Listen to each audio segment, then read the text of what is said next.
Hey everyone, welcome to this episode of Thinking Christian. I'm Dr. James Spencer, and I'm joined again by Dr. Ben Matthews.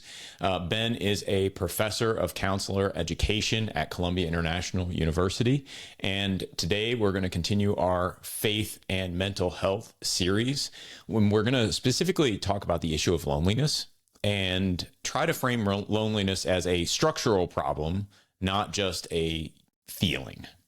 So the general idea is that we're setting ourselves up to be lonely as opposed to setting ourselves up to not be lonely. Yeah. Yeah. And this was punctuated not too long ago by the then Surgeon General. This was under, it was either President Biden or Obama. I'm sorry, I can't remember offhand, but he had mentioned how one of the largest concerns that we are noticing in America today is the what he called the epidemic of loneliness.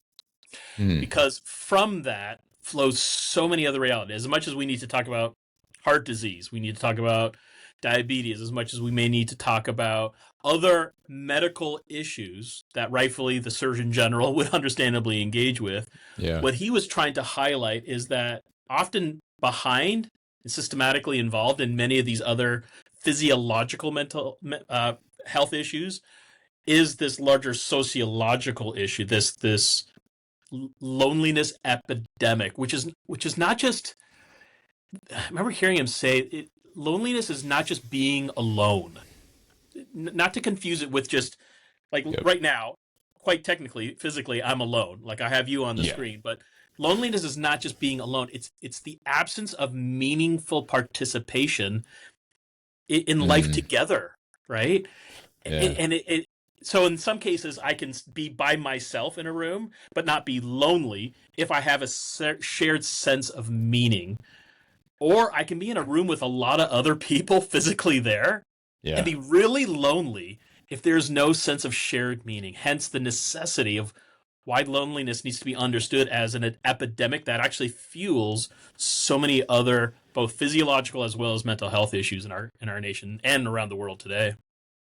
Yeah, I used to do some leadership coaching, and so some of the pastors that I would work with, they would express this idea of loneliness. Now, they weren't alone, to your point. They weren't physically alone. Right.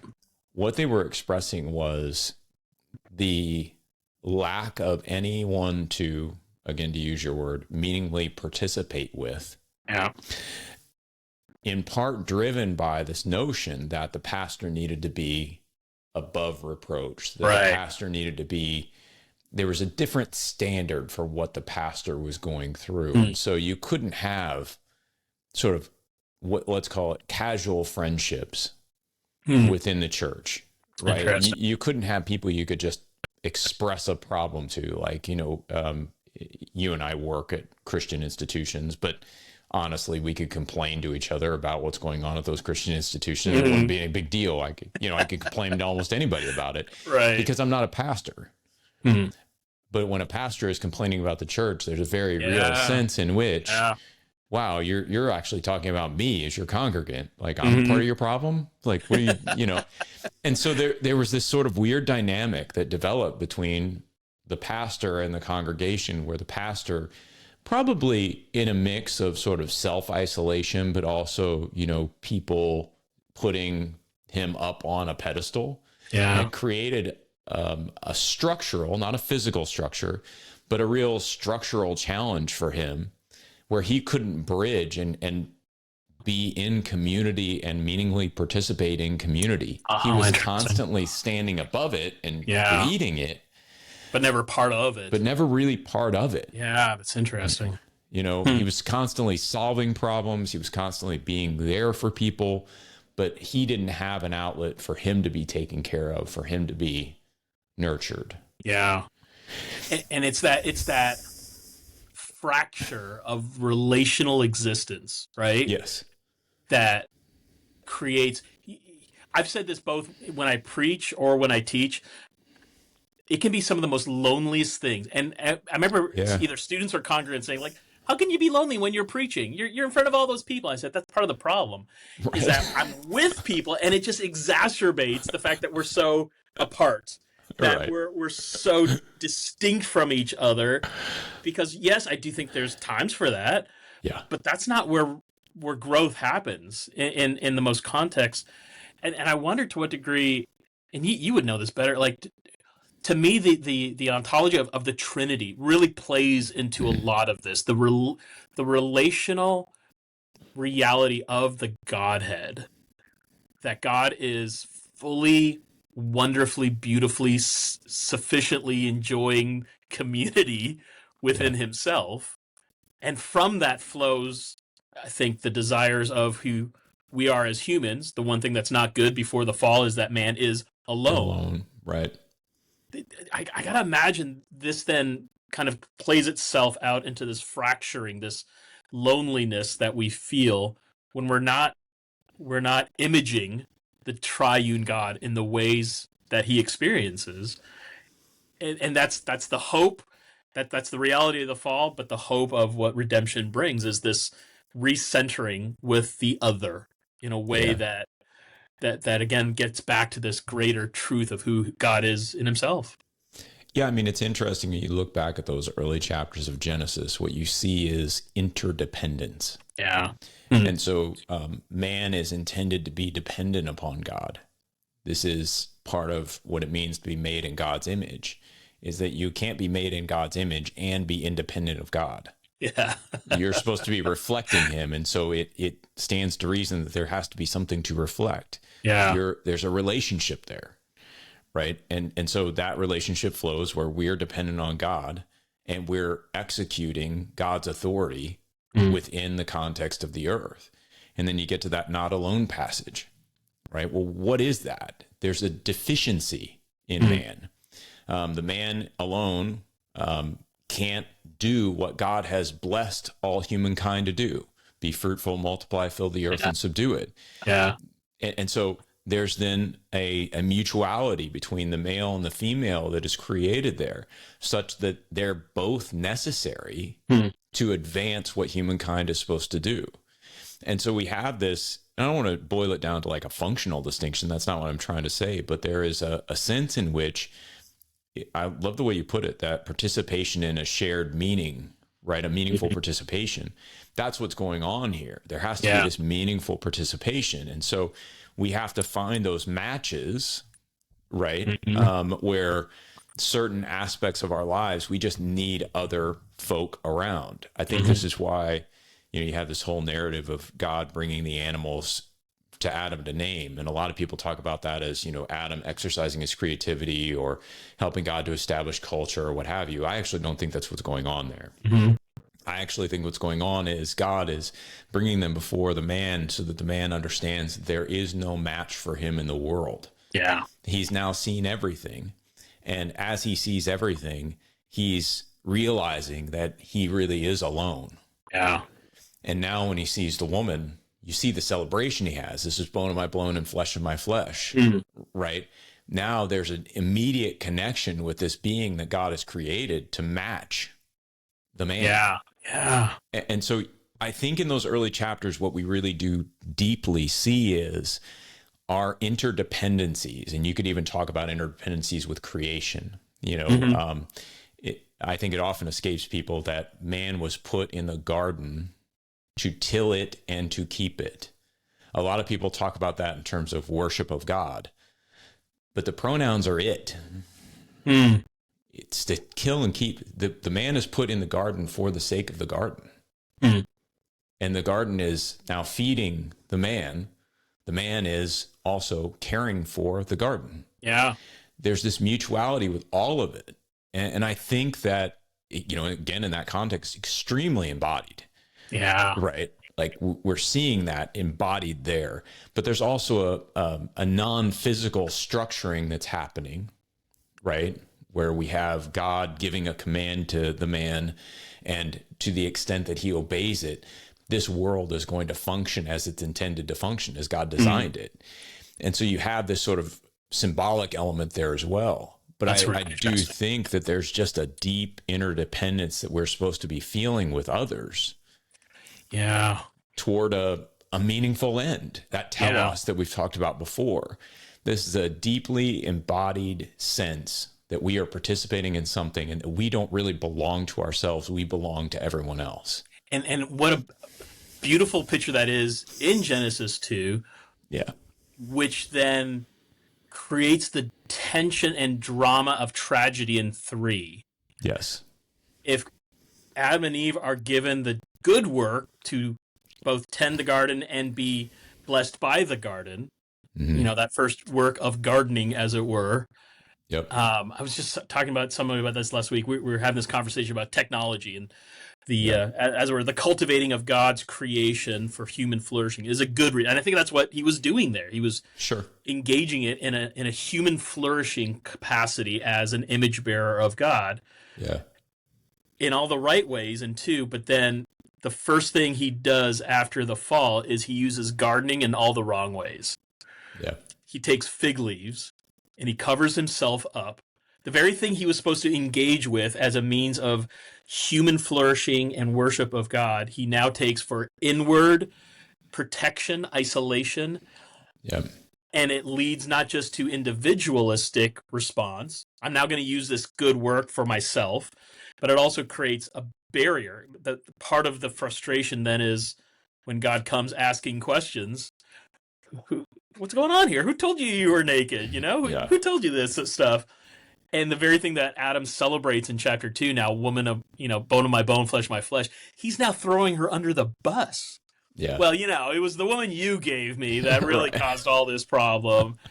And you see all the good work they were supposed to do here. Now, can I say, James, in a lot of marriage counseling that I've done, this is one of the phrases that comes up a lot, how you have these two people in a marriage, sometimes in the same house, in the same bed, and sometimes one, if not both, are just saying, I am just so lonely.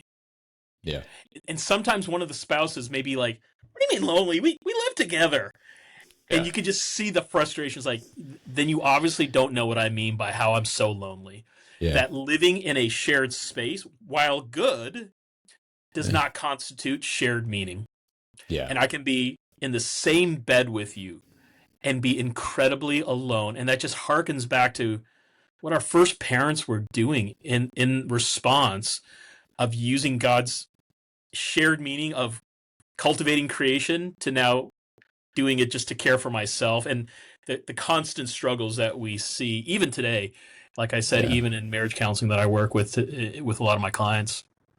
Yeah, it's a hard thing. I mean, I can think back to jobs I've had in the past where I knew in my mind that if one guy left the organization, I would feel completely alone.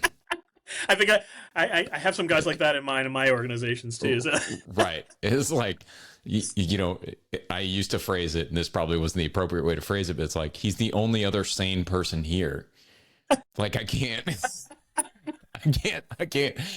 be here without this guy. Right. And you just start to, as you think about that and you contemplate how lonely you would be without that person. Yeah. Yeah. Right. Because you fall again. We've mentioned sort of like that Elijah moment, right? Where Elijah's like, I'm the only one doing this. And it's lonely, man. And God comforts him. But there is still a sense that knowing that there are 7,000 people out there who haven't bowed the knee to Baal doesn't really help you that much because you don't know them. Yeah. Oh, that's interesting. Yeah. Right? It's like, I know there are other people out there engaged in discipleship. I know, like intuitively and intellectually, I know that. Right. And there is some comfort in it. But there's a proximity issue. Right. There has to be a proximity, that you can't just know these other people are out there. Some faceless human is out there doing something that you really care about, and you're doing it actually with them. Right. You kind of need somebody in proximity to you to remind you. It's like, oh no, there are other people out there and there's this person. Right. Right. Yeah. And to the degree, I mean, we've seen this sociologically. You've referenced things like bowling alone and things like that as well as an indicator how those communities, those clubs, those social gatherings, and I think the research that has kind of framed a lot of our discussions highlighted particularly religious affiliation, and the communal engagement has this corollary effect that the more we kind of pull away from those realities, because it is easier to do that, right? I mean, just 100%. earlier this morning, I ordered something on Amazon that'll be here today. Right. So not only is it now just not 2 days, I can get it same day, and I don't have to go to Walmart. I don't have to go to AutoZone. I don't have to deal with actual live parking lots and waiting in lines and pulling up. It's just so much less friction. Yeah. And yet the friction actually is what I need for sanctification. Yeah. Like I don't want it, but I need it in a way that actually helps me grow up in all the ways that I need. When it becomes a frictionless society, as we know is the goal for many, right. It creates a very lonely society and all the after effects of that. I agree. No, I mean, I work from home, so I have a basement office. I'm basically, there are days I don't go outside all day. Right. I haven't been outside all day today. And so I even have a home gym. Like I can just walk through my office door and be working out in like 5 seconds. Right. So I have a pretty self-sustained, like, bomb shelter sort of a setup going. I know where I'm going when they drop, just so you know. It's like I just walk downstairs. But I will say, I grew up, my family never really stocked groceries, so I just got used to going to the store every day. And I try to go to the store every day. Like I'll go out and buy whatever we're going to eat for dinner tonight, right? Yeah. Just so that I have some sort of human interaction during the day that's not on camera, but actually, even if it's just in a checkout line. Yeah. Right. It's just, there are days I don't, but I need it. We don't watch church on Sundays. Like we go to church on Sunday. Yeah. Like those kind of things. We just do those kind of things. And so I think, if I didn't have that, if I didn't have those touch points with actual other humans where I'm seeing them in the flesh, not in, on a screen, I would probably go a little nuts, but I would also be extremely lonely. Yeah. It's not fun just to sort of sit around and do productive work by yourself, consistently only interacting with people through screens or phones or what have you. Right. Like there has to be some other connection there. And I think as we just think about that sort of not only the physical embodiment that needs to happen in order to curtail loneliness, but also that structural element that we kind of talked about with the lonely pastor, where you do get in these times where you just feel sort of, you can be in the same room, in the same group with these other people, but that if you really told them what you were thinking, you would be alienated in some way. Yeah. Right. Or at least you think that.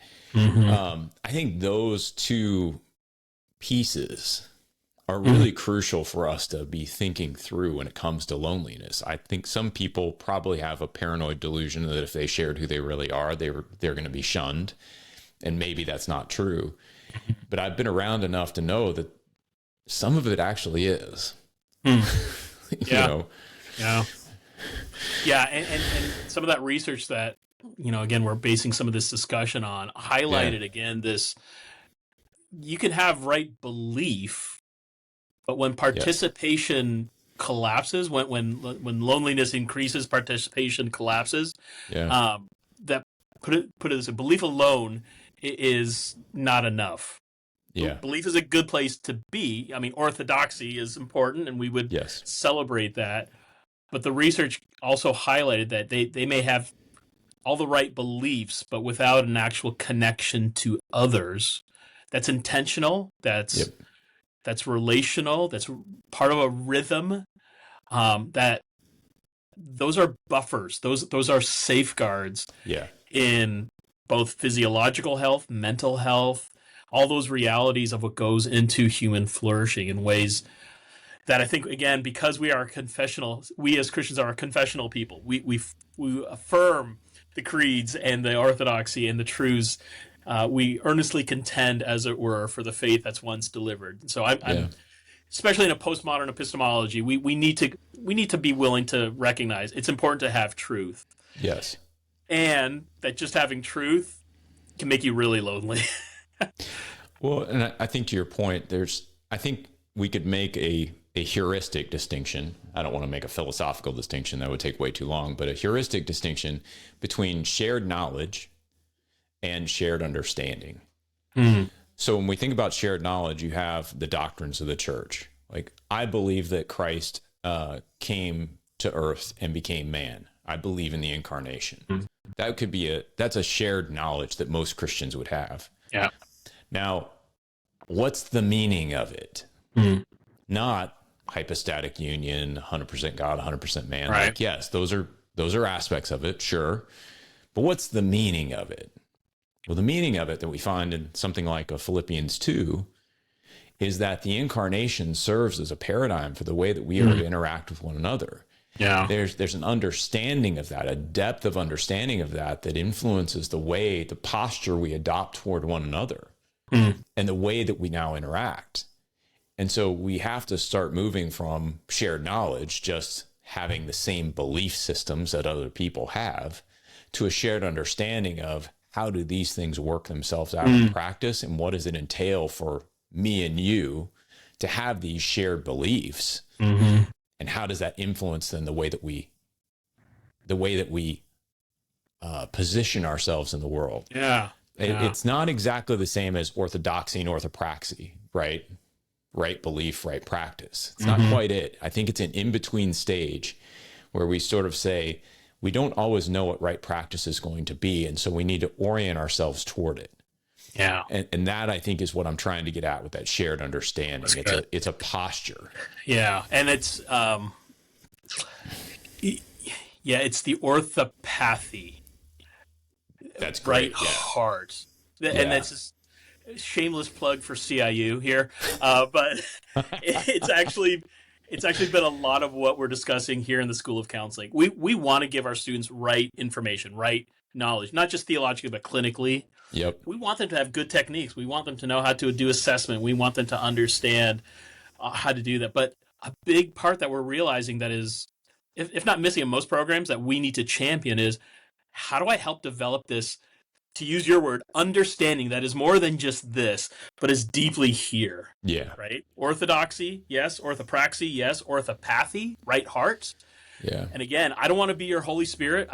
That's way above my pay grade. That is not for me. But I do want to provide a construct, a community that at least asks those questions. How is it moving from here into here in a way that affects there?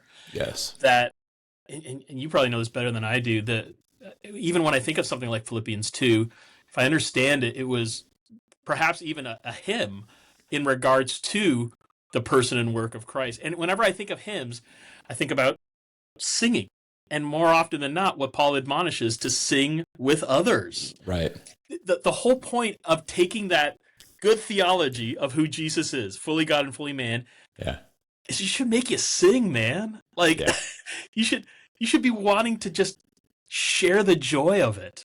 Not just here, but like Lewis says, joy is incomplete until it is shared with another.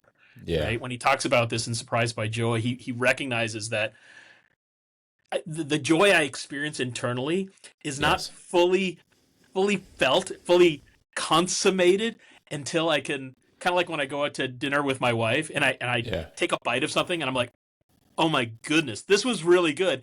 And then I scoop some for her to eat. Right. Right. Now, I could just give her information, Yeah. but it's almost like I need for her to experience the joy, not just hear the joy coming from my mouth, but I want her to partake in it. Lewis calls this praise, right? Praise is the communal activity. And this is the shared meaning that I'm often trying to get at with both my clients, if not my local church, myself, is how do I find this greater joy that goes beyond just this? My marriage needs to have these elements as related to Gottman's study. Well, yeah, I guess that's true. But so much more than the check mark, the to-do list of what constitutes a good marriage. Right. What does it mean when Adam just responded out of pure joy? This now is bone of my bone and flesh of my flesh. That it wasn't just we're going to do this work together, but we're going to do this work together. Right. This sense of communal context that then can engage in the work together. We need all elements of that for today. Yeah. And I mean, if you think about the way that that would actually combat loneliness, Yeah. Right. This structured shared joy, this not just shared mission. Like I'm all on board with shared mission. I think shared mission is great, right? Like, Yeah. awesome. Great. But there's also a way to do shared mission in a very sort of militant, unjoyous fashion. Yes. Right? Where it becomes drudgery, the worst sort of obligation. Right. Right. I think obligation is an appropriate theological category. I think we have a lot of obligations. Sure. But there's also a drudgery to obligation if you let it become that, where it's like, oh no, I have to do this. Yeah. Right. That to me is not a theological obligation. That is a rote behavior modification strategy. Real, true biblical obligation involves more than just doing something. It involves our whole selves. And so that to me is where we can connect in with joy, where a lot of these things, it's this shared zeal for, as Psalm 1:2 talks about, we delight in the law of the Lord. Well, here we are. We're gonna delight in this. This isn't just something we do because God said so, and if we don't do it, we're gonna get in trouble. Sure, that factors in, but at the end of the day, we delight in it. Yeah. Like that's the state we're trying to get to. And I think that delight would be infectious and would draw people in who may feel lonely. But it's hard to feel lonely when you're around people who are feeling deep joy that you can actually participate in. I mean, I think your comment about, your wife giving her a spoonful of the food, right?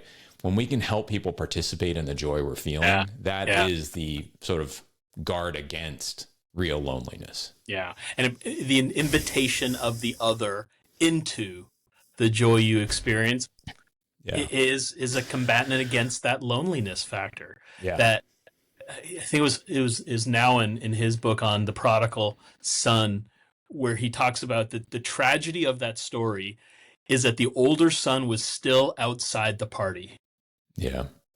That as we often focus on the younger son and all his licentiousness, his bringing back into it, the heartbreak is that the story ends with the older son so insular.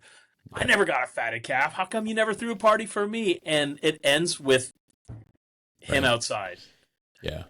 That's the real tragedy, is that if we think we can kind of muster up our own, pull myself up by my own bootstraps, I'll just get it done, mark off the to-do list, and I'm doing everything right. Like, why am I feeling this way? Well, that's part of it, is because you think it's actually all about what you can do. And the whole, as I think Keller would highlight too, is the story is actually about the Father. Are we willing to enter into the relationship with the Father who has already done the work in a way that we can actually find joy and rest into? And I don't want to give this implication. I try to do this a lot with my clients. I don't want to give the implication that joy looks like this, that it has to be loud and explosive. I'm a kind of person, what I'm feeling. I'm terrible at poker because I can never bluff my way for anything. And so my kids often claim, we know when dad's happy, we know when dad's mad. I get that. I'm a little bombastic. I don't want to give the impression that joy only looks one way, right? But the question does need to be asked, to what degree are we experiencing it that we can't help but want, like the Father, like, come in the party. Like, you're missing out, dude. Right. It's not worth staying out here. It's not about the party. It's about being together in the party. Yeah. That is really trying to be the antidote to the loneliness that is so plaguing our communities today. Yeah, and I think part of it is, in that story, what we see is the brother who is unwilling to even enter the party. Right? Yeah. There's an orientation within him that just says, no, this is not what I want. This is not what I'm going to accept. I'm not doing this. Yeah. And so there's an individual sort of agency and responsibility that we have to take onto ourselves to enter into that joy. Mm. But then I think there's also a communal sort of notion where, are we creating these spaces where people could be invited into joy? Yeah. Like it's the twofold thing. If the Father never throws the party, there's nothing for the sun to decline. To go into, yeah. Right. And he's still stuck in the same place. Now, within the context of the story, there is a party. So the father's created this context and the sun declines. But I think sometimes we're in the opposite situation where nobody's throwing the party. Oh, that's interesting. Yeah. And so it's just I think, we think about that on multiple levels, and we start to recognize why I would argue loneliness is in part a structural problem. Yeah. That the way we are arranging our lives is conducive to loneliness. This is a natural outcome of the systems and structures we've developed. That's it. Yeah. It's, just like, obesity seems to go along with fast food somehow. Loneliness, interestingly enough. yeah, right. Loneliness seems to come along with some of the ways that we have set ourselves up. And I think there's a reorientation that needs to happen, a restructuring. And again, the church is just crucial for that. Yeah. And that's why it's so acutely surprising for some people when they talk about the communities that they're part of. And I think they are, whether it's at work or family, maybe the local church, maybe it is a bowling league, and yet there's this growing angst of loneliness. Right. Because we're falling into all the other systems, all the other structures that we've created that give a false impression of connection. That's right. When I see how many likes I have here, or when I see certain views on a certain thing, I feel connected to a certain degree. Yeah. And it feels like it's enough, but it painfully, we have this gnawing suspicion it's not. and right. We're feeling it as a society, and it's having all the corollaries that come with that. And that's why when I was thinking about how the Surgeon General talked about loneliness being the epidemic that is fueling, and he has, the actual studies to kind of highlight that as well. As much as we look at all these other problems physiologically, unpacking it needs to be done also within a relational context that, we can provide really healthy food and good exercise regimens and maybe even medication management to help, heart disease. Yep. But if we don't deal with these other relational constructs, we're just making really healthy people who die alone. Yeah. That's not really flourishing. No, and I'll say, kind of as we close this out, I'll close with the Deaths of Despair article that sort of inspired the direction we took this. Mm-hmm. But if you look at that, what's happened? Well, the repealing of the blue state laws and the opening up of retail on a Sunday gives people a choice. Yeah. That's a structural shift. And that structural shift allows people to now choose to step away from religious institutions that were, even unbeknownst to them, doing something good for them. Mm-hmm. And as they step away from those things, then we see this correlative sort of movement of deaths of despair. It's a structural issue. Now, does that mean that we can just go back and put the blue state laws back in place and it'll be just done? cause it right? Yeah. Finished. No shot. Right. Yeah. There's no going back. Not at this point. But I do think that it's important for us to recognize that's a structural problem that was created. Yeah. And it's then human agency that chooses to step away from some of these things, not realizing, I think, in many cases, how important it actually was to be within these religious communities. Yeah. And that, I think, is my biggest concern with technology as well, is that we have no clue what this is going to do to us. Yeah. And so we need to step carefully. I'm not an anti-technology guy at all. But at the same time, I think we have to have a pretty good grasp on what it means to be human in the first place, so that we can be aware when we're using technology, when we start to feel like, oh, wait, I'm giving up too much. Yeah. And the realities, like you said, we're just now, in terms of social science, we're just now starting to scratch an understanding of the effects of what prolonged engagement, both technologically, physical, as well as social media, is having on us as a culture. The reports on the front end are not the greatest. in terms of that. And I agree with you. I don't think the answer is to take all my devices and just, start throwing them into the river. Right.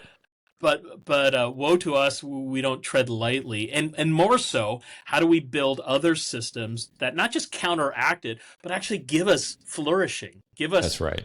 To me as a Christian, it's not just enough to say what's wrong, what we need to break down. And we do. We do need to deconstruct in some ways that I think is healthy. Agreed. And how do we actually get back to some, in my opinion, ancient truths that continue to have meaning for us today in ways that actually build us in all the things that are deficient in our realities as well. To me, it's the both and realities that we're pushing towards. Yeah. No, I think that's a good place to sort of end, because I think our next episode is going to be the search for relief. Like, what are some of the things that we can constructively do in order to move past where we are now, or to bear faithful witness in this moment?